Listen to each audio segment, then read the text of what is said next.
April the 15th, 2019 marked a day of achievement when the inaugural Very Young Entrepreneur Education and Acceleration Summit was hosted at the Hilton Hotel in Sandton. The conference gathered investors, educators and young entrepreneurs from across Africa to motivate and inspire the idea of entrepreneurship as a career option. The day started off with an investors panel with experts discussing the realities of investing at an early stage.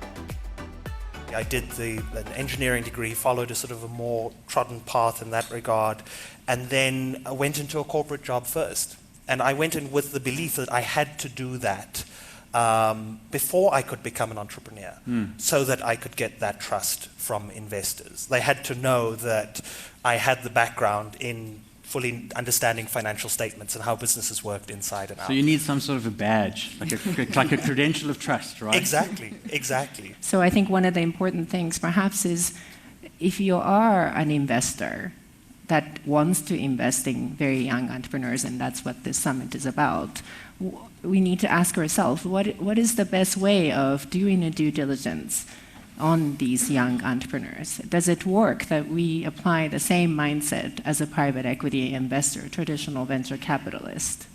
So what is the role of African investors and the investment community broadly when we have so many young people without opportunities for careers? We think a lot of them are going to be forced into entrepreneurship, and even those of high potential.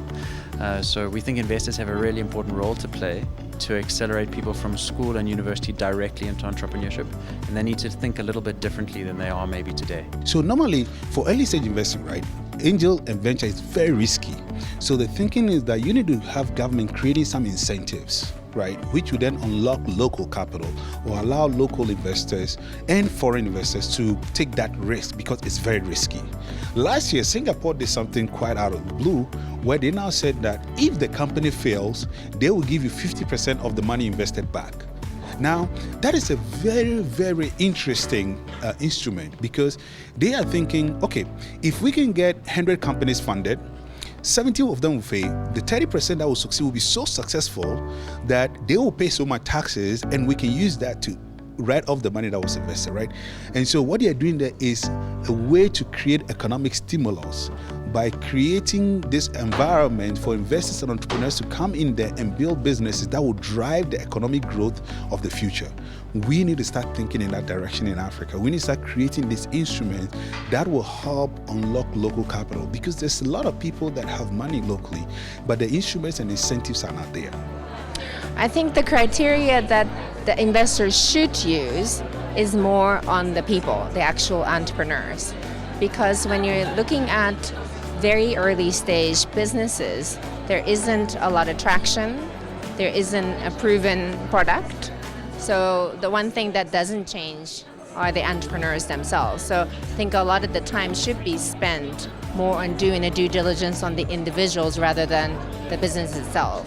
I think, some of the challenges, and maybe since it's for South Africa as well, is getting more Africans to think about the rest of the continent, right? I think a lot more entrepreneurs on this continent are used to thinking about their own country and not much about the rest of the continent, the resources available there, not just the market opportunity. We're sort of, very proud of one of our companies in Accra, Ghana. We're selling to the US. It's an e-commerce company, but, it's hiring designers in Cape Town, it's hiring a technical team in Kenya, and really utilizing the best that the continent has to offer.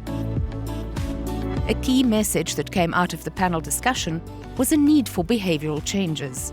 Entrepreneurs need to know early on that there is no welcoming mat, as described by panel member Rapalang Rabana. But at the same time, investors and government need to think about long-term strategies. But how? I think it's going to be forced upon us. Essentially, we don't have enough pipeline for the opportunities we want.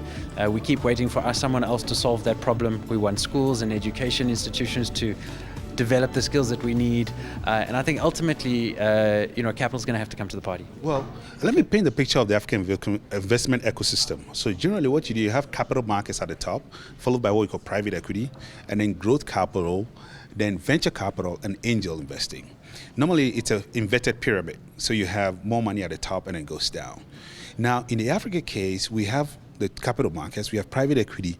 What we don't have a lot is growth capital and venture, but we're having more early stage investing. Actually, last year, we had a monumental increase in about $1.16 billion invested in tech companies across Africa, which was really a year-on-year growth from the previous years. So we begin to see more early stage capital, angel venture, but there's not a lot of growth. And this is one of the things that our next fund wants to fix, which is to now get growth fund for companies that are rated angel and venture, and then grow them to a level where they can get a private equity.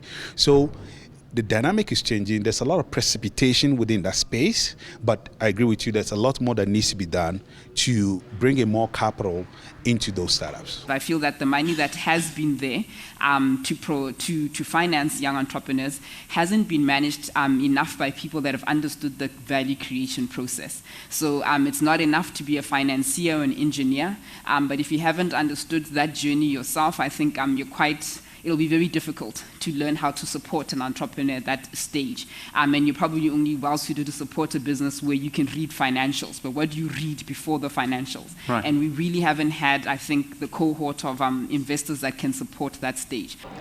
Investment in terms of money might not be there, but somebody else might be willing to invest their time in you, invest emotionally in you, mentor you, watch you grow. Also, if you have no access to funds, be resourceful as a young entrepreneur. In the beginning, I had zero money, and I started this television cooking show, and I signed a contract for $100,000, and I started it with zero capital, but I had to be resourceful. I tapped into my networks, my already existing contacts, and that's how you make magic happen. That's how you make business. Proceedings continued to showcase the positive impact of creating new entrepreneurs. Breakaway sessions about parents and incubators' involvement, and finally, the Challenge Prize Awards. These awards were handed to Anzisha Fellows who achieved certain milestones in their entrepreneurial journey, like highest number of new jobs created, revenue growth for enterprises in the early phase, and many more. Anzisha Fellows commented on what such an award can mean to young entrepreneurs and what challenges they still face. So it took me about 2 years to really get an investor to invest in my business. Like I said, with less experience, nobody's going to trust that your business is going to yield something. So it was really hard, but then somehow with much sensitization from different organizations to investors, well, they decided to invest in me. I think the biggest challenge is just there's a lack of exposure on both the molders of the young entrepreneur and the young entrepreneur themselves, and what are the benefits of entrepreneurship and how could you actually gain, start, and grow a business. Young entrepreneurs also lack access to information, networking, and skills, but that's why platforms like the Anzisha Prize exists to elevate young entrepreneurs, either with already existing businesses that they need to scale up or with innovative ideas that they're ready to turn into a business. And I think one of the best ways and advice for any young person is you need to build a network of advisors, individuals who are experienced and have walked the journey you're trying to walk. Let them give you some advice and help you build credibility. I think that's the first thing. And I think one of the other big challenges we probably faced is realizing that there are many other challenges in a country like South Africa, but to still prioritize innovation and progressive thinking throughout those challenges. I think for us it's been a big challenge getting people to, when people are dealing with hunger, how do you get them to think about coding and technology, So that's probably one of the biggest challenges we also faced.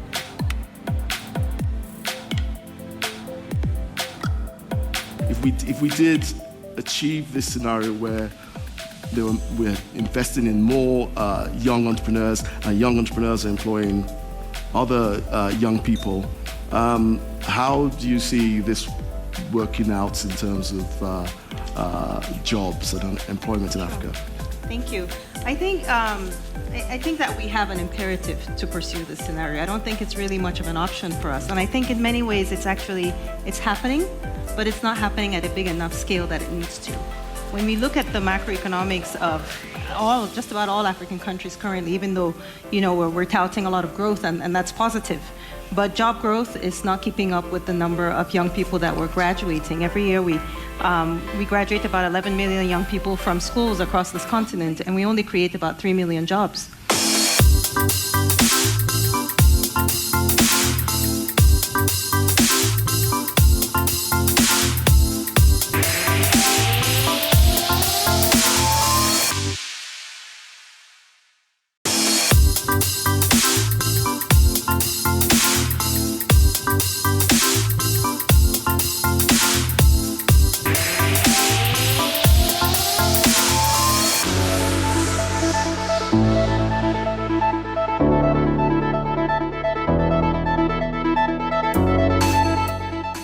Young Entrepreneur Education and Acceleration Summit continued with the Anzisha scenario.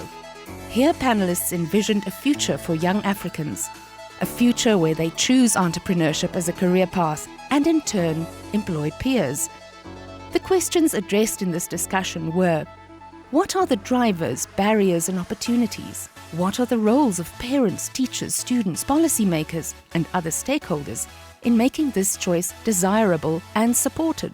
So I think the scenario that pursues entrepreneurship, and one in which they are not just job takers but job makers, is one that we have no option but to pursue, because that is really, I think, in my view and in my experience, what's going to close the gap to create the future that we want in terms of employability on the continent. This whole scenario and our efforts at building entrepreneurship and making it a normal thing goes beyond just creating jobs. You know, getting parents, stakeholders, guardians, and people that spend money to take us to school to understand and accept that entrepreneurship is just one of the many options that they would wish for us, that maybe before we get to that point where it becomes normal, they wouldn't have. So for me, it's about mindset change, not just for the young people, but for the people that look at us disappointingly when, you know, we say, okay, yes, we've gone to school for you, but we want to do this for us. I want us to get to the point where there is a general acceptance that this is a path that we can take. And when we get that support from home, when we get that support from the community, when we get that support from people that matter to us, it boosts our confidence to want to go on this journey. Well, you know, the challenge with itself is also an opportunity. But for us, the challenge that exists is some of the challenges that we are trying to solve or to address or to bring to light and make it part of the conversation. So, for example, in school, in the classroom, the curriculum, for example, in regards to entrepreneurship, outside of the classroom, from the out of school youth, their transition, from building the idea to finding an incubator who's willing to help you build that idea, from the size of the grant to the loan opportunity that exists. So all these are issues. But of course, the most important part is, you know, I guess everybody's talk about it, is the business environment that exists for young entrepreneurs. And it's more specifically when we talk about very young entrepreneurs, is that to be able to flourish as young entrepreneurs, we need to think outside the box and find financial products that meets their requirement, find taxes that meets their requirement, find mentors that are willing to give their time and an opportunity to able to help them grow their businesses. So all these challenges we face, but for us, we see also opportunity for everybody to play a role. From the government to other investors to donors such as us, to teachers and parents, and including youth themselves, to play a critical role to move the stake forward. So a very important agenda, because when we think about and when we look at the statistics around employment and unemployment on this continent, the reality is that our economies in Africa are not creating as many jobs as we're graduating young people out of school. And so many people are coming out of school. It takes the average African kid or young person up to 6 years to get their first job. And so they're becoming entrepreneurs by default rather than by design. So I think part of what Anzisha is trying to do, part of what we try to do at Junior Achievement Africa, part of what this whole ecosystem exists to do, is to push the agenda for entrepreneurship for youth, to get it started early enough, to get the students, young people trained and equipped to pursue entrepreneurship as a viable career option. And to also bring other stakeholders along. But stakeholders alone cannot be the only viable option to drive these mindsets. Even the panelists at some point did not agree where the problem lies. The mindset and the whole objective of who a young entrepreneur is to be funky and sexy and cool. But I think that if we look at entrepreneurship as, because Africa by its nature is entrepreneurial. Absolutely. So what are we trying to create that is already not existing? What we need to do is to create young people that will see what has already been happening as attractive enough for them to go back and help formalize it. And like agriculture, and just agri-sector and all that. To add on what you're saying, I think the biggest problem also in African countries are banking systems. So when I talk about policy change, that's one of the things I'm talking about, where politicians have to hold banks accountable. Because the bank is very quick to give me 500,000 to go buy a car. But the very same amount of money, 500,000 to open a business, they won't give it to me. Right. Yes, but no. Listen, I don't blame banks. I've worked as a consultant for a bank in an SME sector before. Listen, no, but we say let's be frank with ourselves. Yeah. If you're an investor in a bank, would you want the bank to invest in a startup? No, because banks are not social enterprises. Yes, there could be a policy that makes a percentage of their profits, into social enterprise. But banks are not, just like MasterCard, really. They make enough profits, and they put some amount of profit into a foundation, and then they help. Because as an investor, you wouldn't get people to put money in your bank if they see you wasting it. Businesses, and I think the panel before us said entrepreneurs are supposed to, we are not beggars. If you're an entrepreneur, you are supposed to be attractive when it comes to investment. You are the one that the investor needs, not the other way around. So how do young entrepreneurs become attractive for investors? Who needs to step up to make the change? A lot of what I've taken from today is that it's not just about pure financial investment. It's also about an attitude change and a strategic investment of people's time in helping educate these young entrepreneurs. And with that, if you have entrepreneurs who understand how to manage their affairs, who understand how to formally present themselves, the finances, the money will follow, right? It's not just because you could have a successful business privately, but if you can't present it, if you can't explain it to the kinds of people who have the capital you need to build your business, then it's just going to stay as that small business. But if you actually understand how to present your business, how to, present your accounts, things as basic as that, it's so much easier to attract investment, because nobody wants to take a risk on something that is opaque. You need to remember that investors care about the bottom line. They care about the money. They look at the company, it looks attractive, the books are great. The pattern of how the company has been growing, say the past 3 or 4 or 5 years, it looks interesting for them, or it's attractive, they'll invest, they'll come on board. The role of the investor is to obviously grow entrepreneurs or entrepreneurs' businesses. But a lot of investors are not government. They're just individuals that want to see returns on their investment. So we need to be able to start businesses, but be accountable for each and every cent that goes in and out of the business, and make sure that it's structured. We've got accountants that help us build a paper trail. Remember, a business is not your business as much as you are starting it, but it's for the people, it's for your clients. And the money that the business makes is not your money. It seems that to embrace entrepreneurship as a career, we need to take a step back. Knowing where to plant the seed is of great importance. But where exactly should this be? What solutions can be presented to inspire the entrepreneurial mindset? I think schools can be really important catalysts, really important enablers for developing this entrepreneurial culture that we want to see. At the moment, they're not. Right? Unfortunately, a lot of our school systems are stuck in an old way of doing things, where we don't encourage risk-taking. We don't encourage the mindsets, the skills, especially the problem-solving, the risk-taking that entrepreneurs need.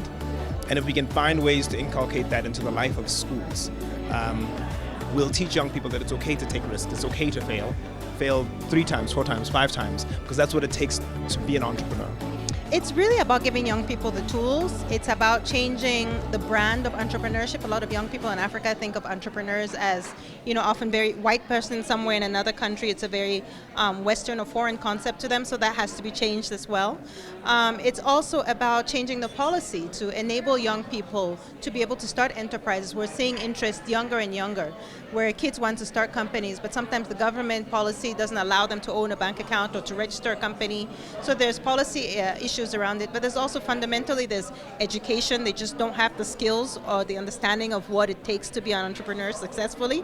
And then there are also cultural things, or societal things, like parents who come from a generation where they really want their children to pursue more traditional forms of employment or careers.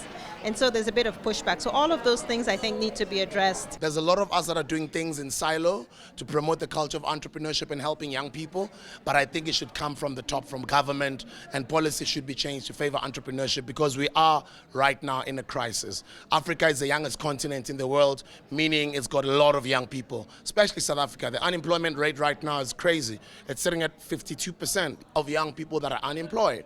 The only way we're going to solve that problem is right now, as soon as possible, get into teaching entrepreneurship as a curriculum from school level, and I understand that other people are not going to be entrepreneurs, but if you graduate or you finish high school, your matric, having studied entrepreneurship in high school, at least you've got the knowledge that even if you don't get a job, you're able to start your own business. If you do get a job, you're going to teach or treat somebody else's business as if it's your own. So I think we need to be sector specific. I think there's a little bit of overexcitement maybe about technology and other spaces.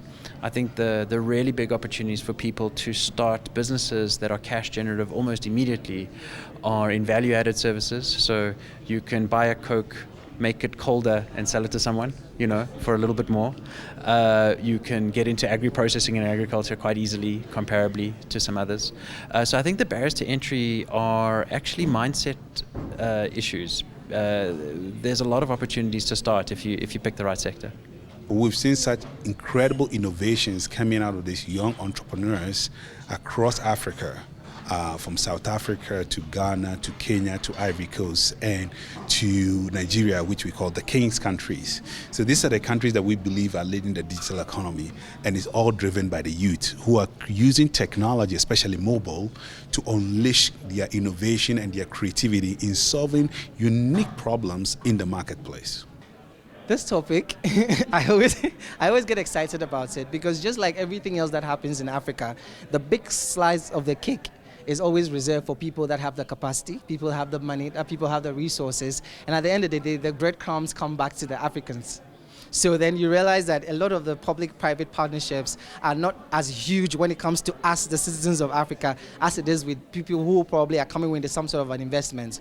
What we need to do is to build the capacity of African businesses. We shouldn't look at, I said it on the panel, we shouldn't just look at quantitative, where we are looking at numbers, how many people have been trained, how many people have gone through entrepreneurship. We should look at how many people have the potential, how many business ideas have the potential, how many tried businesses have the potential of going global, of being huge. So that when the government says that, hey, I want to support entrepreneurship, or I want to do something with entrepreneurs, they're going to look at the entrepreneurs that are citizens of the country. So that it is not just, we're doing all these big things with everybody else, but when it comes to you, just a slice of the cake. And we make so much noise about it, like we are helping you. The day continued with lightning talks on how the work of some Anzisha fellows had been doing. This was followed by awards handed to organizations and individuals that support very young entrepreneurs for the sake of growth. These awards serve as a reminder that there are stakeholders that offer support to young entrepreneurs throughout some of their biggest challenges.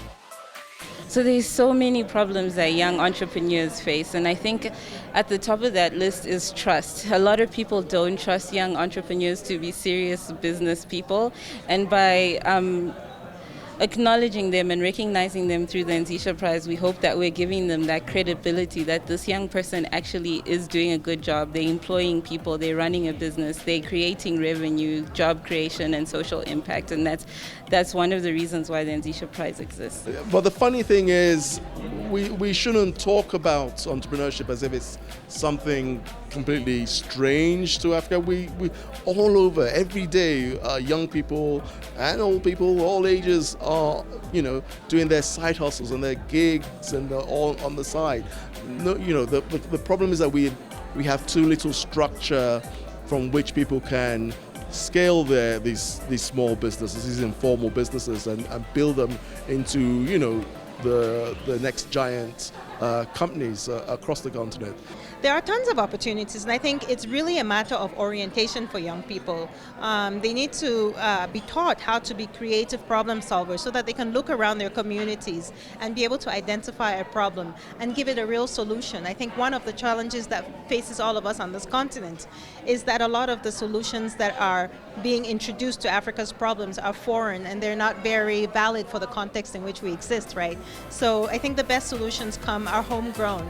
And that's what we need to teach young people to do, is to be able to look around them, identify a problem, find a solution, and invest that solution in their local context. And I think therein lies the highest probability for success.